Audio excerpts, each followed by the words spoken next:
बिस्मिल्लाहिर्रहमानिर्रहीम। अस्सलाम वालेकुम नादरीन, आप यूट्यूब चैनल देख रहे हैं। मैं इमरान खान हूँ। एक वाक़या हुआ पाकिस्तान के सूबा पंजाब के शहर रहीम यार ख़ान में। यहाँ पे एक इलाका है भूंग शरीफ। यहाँ एक मंदिर के ऊपर अटैक हुआ, उसकी वीडियो आप देख रहे हैं और मामला बहुत ज़्यादा उठ गया है। इस पर चीफ़ जस्टिस ऑफ पाकिस्तान ने भी नोटिस लिया है, इस पर वज़ीर आज़म पाकिस्तान इमरान खान ने भी नोटिस लिया है। इसके ऊपर जो अरबाब इख्तियार हैं वो फौरी तौर पर चेक कर रहे हैं कि ये वाक़या हुआ कैसे, इसके पीछे क्या था। इसमें दो मौक़िफ़ हैं, दोनों तरफ का मौक़िफ़ पहले मैं आपके सामने रख देता हूँ, फिर आपको बताता हूँ कि अल्लाह ताला का इसमें जो है वो फरमान क्या है, नबी अकरम सल्लल्लाहु अलैहि वसल्लम का हुक्म क्या है, वो भी आपको बताते हैं। लेकिन ये वाक़या हुआ कैसे, शुरू कैसे हुआ, इसके बारे में दो अलग अलग मौक़िफ़ हैं, लेकिन दोनों बातें मिलती जुलती हैं। एक मौक़िफ़ जो है वो एक FIR के अंदर लिखा हुआ है और जो दूसरा मौक़िफ़ है वो हिंदू कम्युनिटी का है। मैं दोनों मौक़िफ़ आपके सामने रख देता हूँ। सबसे पहले आप FIR देख लें। जो FIR है वो ये कहती है, और ये FIR करवाई गई एक नायब इमाम जो थे उनकी जानिब से। वहाँ पे थाना भूंग शरीफ में एक मस्जिद रईस गाजी है, उससे मुल्का एक मदरसा दारुल उलूम, और ये जो मदरसा है यहाँ तालीमुल कुरान, इस मदरसे के साथ एक लाइब्रेरी भी है। यानी मस्जिद का एक मदरसा है, मदरसे के साथ एक लाइब्रेरी है। उस लाइब्रेरी की एक खिड़की टूटी हुई थी। ये जो मौलवी साहब हैं, उन्होंने जिन्होंने ये नायब इमाम, उन्होंने जो FIR करवाई उसमें उन्होंने लिखा कि मैं दरस निज़ामी का कोर्स भी मदरसे से कर रहा हूँ और मैं यहाँ पे नायब इमाम भी हूँ। 24/7/2021 को, यानी 24 जुलाई 2021 को बवक्त तकरीबन 10 बजे दिन मैंने मदरसा की लाइब्रेरी में एक लड़के को देखा जो कि मदरसा की लाइब्रेरी में कालीन पर पेशाब कर रहा था। और मज़कूरा मुलज़िम जो मदरसा की लाइब्रेरी में टूटी हुई खिड़की से दाखिल हुआ था, मैंने उसको पकड़ने की कोशिश की, वो भाग गया मेरे शोर मचाने पर। और उन्होंने बताया कि जी कुछ और लोग जो हैं उनके नाम लिखे वो इकट्ठे हो गए, और फिर लाइब्रेरी में मौजूद उसने अलमारी पे भी अपना जो हाथ से गंद है वो उस लड़के ने लगाया था। यानी कालीन पर और लाइब्रेरी की एक अलमारी के ऊपर उसने हाथ लगाया, जिससे अलमारी भी गंदी हो गई। अच्छा, अब ये जो लड़का था ये नामालूम था, मैं इसका नाम नहीं जानता। ये लड़का वहाँ से लाइब्रेरी से भागा और कालीन पर पेशाब किया और अलमारी पर हाथ लगाया, इसने बेहुरमती की है। और मैं बाकी गवाहान के साथ उसको तलाश करने के लिए निकला, लेकिन उसका कुछ पता नहीं चला। मायूस होकर आया हूँ, तहरीरी दरख्वास्त पेश करता हूँ, कार्रवाई की जाए। ये एक FIR करवाई गई थी। ये एक मौक़िफ़ है उनका कि नायब इमाम मस्जिद से दाखिल होते हैं मदरसा वाली साइड पे और लाइब्रेरी में, लाइब्रेरी की एक खिड़की टूटी हुई है, और उस खिड़की से जब वो अंदर जाते हैं 10 बजे के बाद, तो वो देखते हैं कि एक लड़का वहाँ पे पेशाब कर रहा है कालीन पे। और जब उस लड़के को वो डांटते हैं, उसको पकड़ने की कोशिश करते हैं, तो वो अपना हाथ अलमारी पे लगाता है, जिससे वो जो गंदगी है वो अलमारी पे भी लग गई। उसके बाद वो पकड़ने की कोशिश की तो लड़का भाग गया। लड़का उनसे पकड़ा नहीं गया। उसके बाद उन्होंने और लोगों को बुलवाया, लोग आ गए, पता करते रहे, लड़के का पता नहीं चला, और फिर वो जाके उन्होंने एक FIR पुलिस स्टेशन में करवा दी। अब ये तो एक तरफ का वक़ुआ मैंने आपको बताया। फिर ये लड़का पुलिस ने गिरफ़्तार कर लिया। पुलिस ने जब इस लड़के को गिरफ़्तार किया तो वहाँ पे जो मकामी तौर पे लोग बता रहे हैं कि 8 से 10 साल इस लड़के की उम्र थी, और फिर इस लड़के को ज़मानत मिल गई। यहाँ पे इस कहानी को आप रोक लें। अब आए दूसरा मौक़िफ़ जो हिंदू कम्युनिटी का है, वो इसमें क्या बता रहे हैं कि एक्चुअली वाक़या हुआ क्या है। हिंदुओं का ये कहना है कि एक छोटा लड़का है जो 8 साल का है, वो 8 साल कहते हैं, यहाँ पे कुछ लोग 10 साल कहते हैं, लेकिन दोनों इस बात पे कायल हैं कि लड़का छोटी उम्र का है, बच्चा है। वो कहते हैं जी इसका नाम है भावेश कुमार। ये जो भावेश कुमार है 8 साल हिंदू बच्चा, ये भूंग शरीफ मस्जिद के साथ मुल्का लाइब्रेरी में एक खिड़की टूटी हुई थी, वहाँ से ये अंदर दाखिल हो गया। और फिर मस्जिद के नायब इमाम जनाब हाफिज़ मोहम्मद इब्राहीम साहब, सन ऑफ मोहम्मद सद्दीक साहब, इन्होंने छोटे बच्चे पर नाराज़ हुए और वो मस्जिद में क्यों आया, इस रद्द-ए-अमल और खौफ में उस बच्चे का पेशाब वहीं पे निकल गया। अब वो ये कहते हैं मौलवी साहब कि मैं जब आया तो ये कालीन पे पेशाब कर रहा था। वो बच्चा और उनकी जो हिंदू कम्युनिटी है वो ये कहते हैं कि ये बच्चा अंदर गलती से चला गया था, मौलवी साहब ने इसको देख कर डांटा, जिस पे इसका पेशाब निकल गया। अब ये दो अलग अलग मौक़िफ़ हैं, यहीं पे एक तज़ाद है। उसके बाद वो मौलवी साहब ने पकड़ने की कोशिश की, लेकिन भवेश कुमार नामी बच्चा वहाँ से भाग गया और ख़ुद को छुपा लिया। अगले दिन 24 घंटे के बाद 10:30 बजे के करीब थाने में गए मौलवी साहब, और उन्होंने बच्चे के खिलाफ FIR दर्ज कराने पर इसरार किया, लेकिन लड़का सिर्फ 8 साल का था, इसलिए FIR जो है वो नामालूम शख्स के खिलाफ दर्ज की गई क्योंकि बच्चा 8 साल का था। कुछ दिनों के बाद पुलिस ने 8 साल बच्चे को गिरफ्तार कर लिया और फिर बाद में बच्चे को अदालत में पेश किया गया, जहां पे उसको जमानत इस बुनियाद पे मंजूर हो गई। वो छोटा है तो जमानत उसको फिलहाल मिल गई है। अब ये जमानत की दोनों लोग मानते हैं, जो वहाँ पे मौलवी साहब हैं और उनके जो लोग हैं वो भी कहते हैं ज़मानत हो गई, और वो जो हिंदू कम्युनिटी है वो भी कहते हैं ज़मानत हो गई, और बच्चा छोटा था इसलिए ज़मानत होगी, बच्चा गिरफ्तार भी हुआ। यहाँ तक कहानी दोनों की तकरीबन मिलती जुलती है, लेकिन एक बात का फ़र्क है। मौलवी साहब कहते हैं कि मैं आया तो ये बच्चा पेशाब कर रहा था, वो ये कहते हैं कि बच्चा वहाँ पे मस्जिद में गलती से दाखिल हुआ, मौलवी साहब ने डांटा, उसका पेशाब निकल गया। ये दो यहाँ फ़र्क आ जाता है। इसके बाद हुआ क्या? अब एक कहानी वो है जो वहाँ सहाफ़ियों से बात करके मैंने पता की है, उसमें कुछ और चीज़ें भी हैं। उन्होंने बताया कि यहाँ पे हिंदू कम्युनिटी बहुत बड़ी तादाद में है, भूंग शरीफ में इनकी तादाद बहुत बड़ी है, और ये 2 तबकात में बटे हुए हैं हिंदू वहाँ पे। एक तो राजपूत हैं, हिंदू राजपूत, वो ज़रा तगड़े हैं और सोने का कारोबार करते हैं। सोने की मार्केट के अंदर इनकी इजारादारी है, हिंदू कम्युनिटी की सोने की मार्केट के अंदर इजारादारी है। सबसे तगड़े सुनयारे ये हैं, और बाकी जो है वो गरीब हिंदू हैं। तो मुझे सहाफ़ियों ने ये भी बताया कि जो अमीर हिंदू हैं उनके साथ कुछ खा पी भी लेते हैं वहाँ के मुसलमान, लेकिन जो गरीब हिंदू हैं उनको वो बिल्कुल वो अलग थलग रखते हैं और उनके हालात। ये जो बच्चा था ये उस गरीब कम्युनिटी के हिंदू में से था, और सहाफ़ी कहते हैं कि इस चीज़ को इन्वेस्टिगेट होना चाहिए कि आया इस बच्चे का डर के पेशाब निकल गया या इसने खुद जानबूझकर वहाँ किया। ये इसके अंदर वो कह रहे हैं दोनों का मौक़िफ़ है, तो हम बतौर सहाफ़ी किसी नतीजे पे नहीं पहुँच सकते।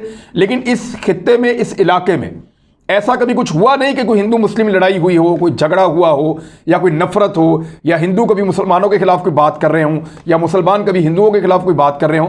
ये एक अजीब वाक़या हुआ है।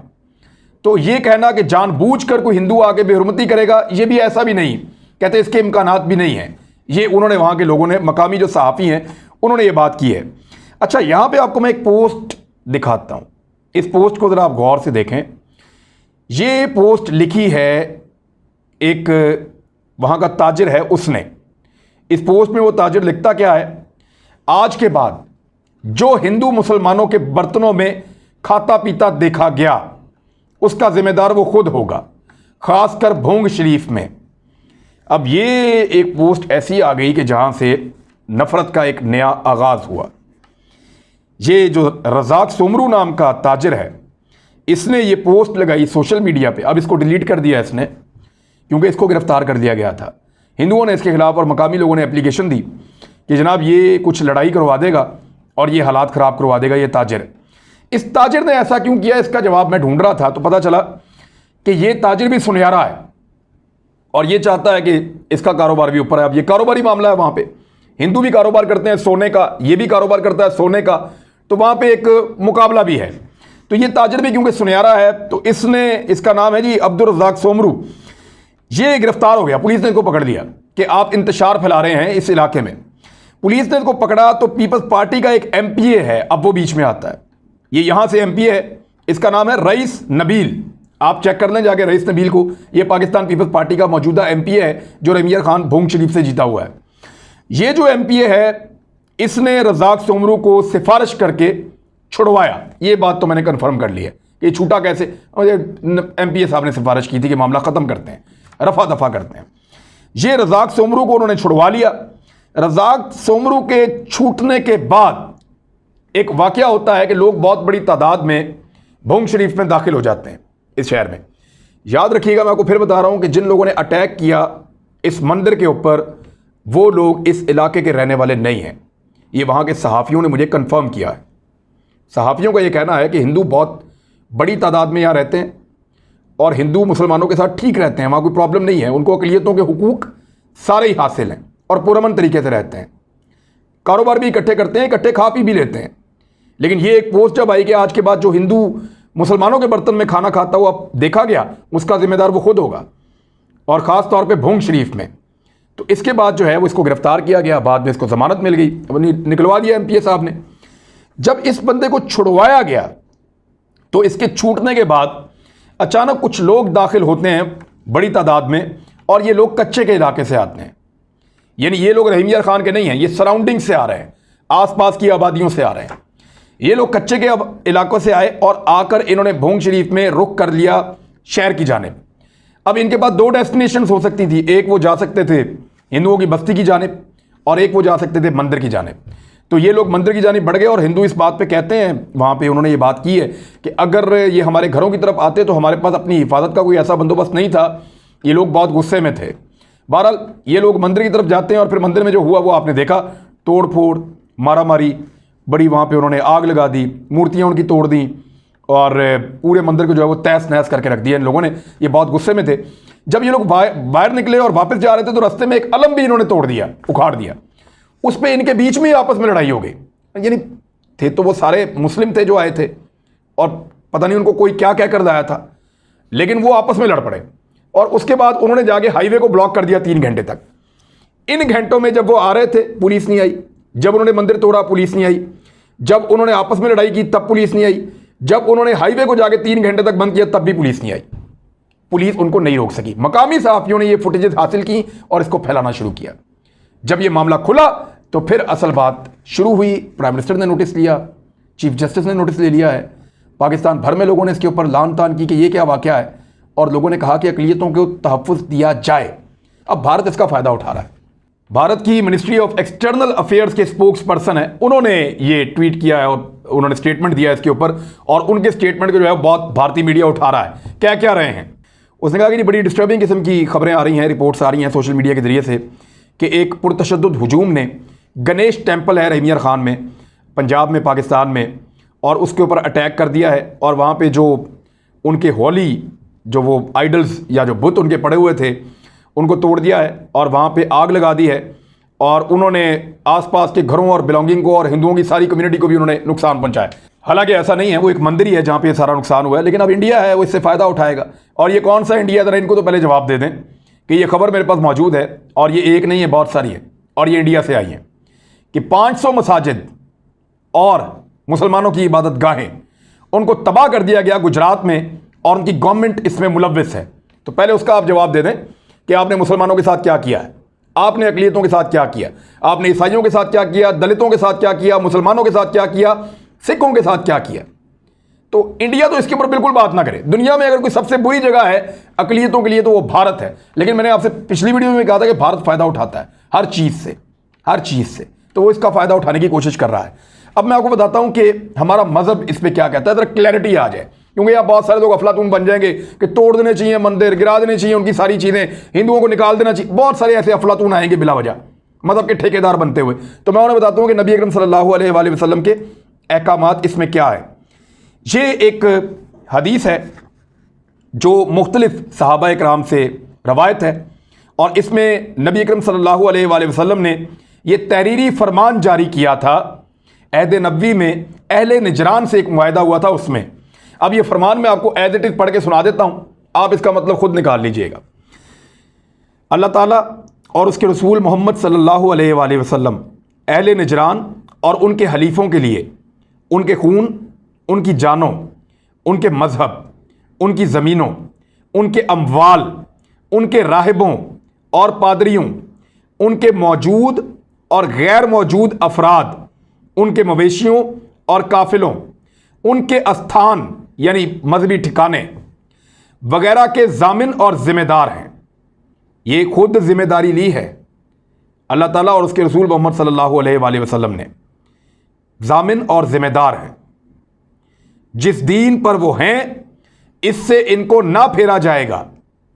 इनके हुकूक और उनकी इबादत गाहों के हुकूक में कोई तब्दीली ना की जाएगी। ना किसी पादरी को, ना किसी राहिब को, ना किसी सरदार को और ना किसी इबादत गाह के खादिम को, ख्वाह उसका ओहदा मामूली हो या बड़ा, उससे नहीं हटाया जाएगा और उनको कोई खौफ व ख़तर ना होगा। ये है जी आप सल्लल्लाहु अलैहि वसल्लम का मुआहदा। मेरी क्या औकात है और ये हमला करने वालों की क्या औकात है और इस पूरे मुल्क की और इस पूरी दुनिया की क्या औकात है। रहमतुल्लिल आलमीन ने खुद क्या फरमाया, सिर्फ इसको आप एक दफ़ा फिर दोबारा सुन लीजिएगा पीछे करके जो मैंने आपको पढ़ के सुनाया। अब आप ये देखें कि दारुल उलूम देवबंद, उन्होंने मजहबी आज़ादी के हवाले से बड़ा क्लियर किया। ये उनका पेज पूरा मेरे पास पड़ा हुआ है, मैं आपको दिखा देता हूँ, मैं आपको पढ़ के क्या सुनाऊँ। यहाँ पे जो बरेलवी उलमा इकराम है उनका भी पूरा पड़ा हुआ है। ये दारुल अफ्ता ये जामतुल उलूमुल इस्लामिया, इनका भी ये मेरे पास पूरा एक जवाब पड़ा हुआ है कि गैर मुस्लिमों की इबादत गाहों के हवाले से क्या शरई हुक्म है। तो इसमें बड़ा वाज़ेह हुक्म है, जो इबादत गाहें उन्होंने बना रखी हैं वो बनी रहे, उनको आप ना गिरा सकते हैं ना हटा सकते हैं, वो उसमें मजहबी आज़ादी के साथ जाके इबादत करें। हाँ, नई इबादत गाहें इस्लामी रियासत के अंदर वो नहीं बना सकते, यहाँ पे एक कतगन है, लेकिन ये बड़ी क्लैरिटी है इस्लाम के अंदर। यहाँ मेरे पास तारुल कादरी साहब का भी है, जो बरेलवी मकतबा फ़िक्र से आ जाता है, उन्होंने भी ऐसी बात की है। इस्लाम बड़ा क्लियर है, बड़ा क्लियर है। आप अक़लियतों के जानो माल के तहफ़्फ़ुज़ के अलावा उनकी मजहबी आज़ादी भी जो है रियासत पाकिस्तान और इस्लामी रियासत की जिम्मेदारी है। उलमा इकराम को इस पर बात करनी चाहिए, और ये बहुत गलत हुआ है, इसकी कोई गुंजाइश नहीं है। मुझे इस बात पे दुख है, और हर जी शऊर पाकिस्तानी को और मुसलमान को इस बात पे दुख होना चाहिए। इन लोगों ने इस्लाम की खिदमत नहीं की, इसकी इंक्वायरी होनी चाहिए और सारे बंदे गिरफ्तार करके उनको सज़ा मिलनी चाहिए। अब तक के लिए इतना ही। अपना ख्याल रखिएगा, अपने इस चैनल का भी। अल्लाह हाफ़िज़।